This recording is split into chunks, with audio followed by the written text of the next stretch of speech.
Nagsasanib puwersa ang Department of Justice at Malacanang para tuldukan ang mga marahas na clan feud o RIDO sa Bangsamoro Region. May report si Victor Liantino.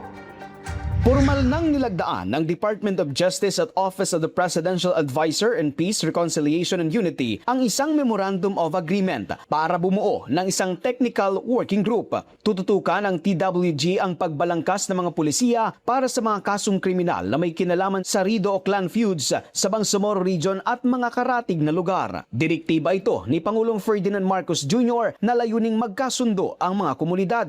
Ayon sa OPA-PRO, kailangan magkasabay ng pagpapatupad ng batas at pag-aayos ng hidwaan.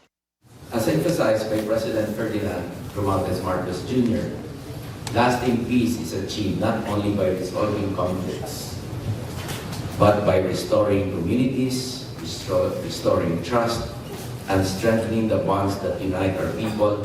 Sa datos ng gobyerno, nakapagtala ng 161 incident ng RIDO mula taong 2023 hanggang Abril 2026. Lumalabas sa pag-aaral na madalas masira mga local peace dahil sa hindi inaasang pag-aresto. Kaya naman bumabalangkas ang Department of Justice ng mga peace-sensitive prosecutorial guidelines.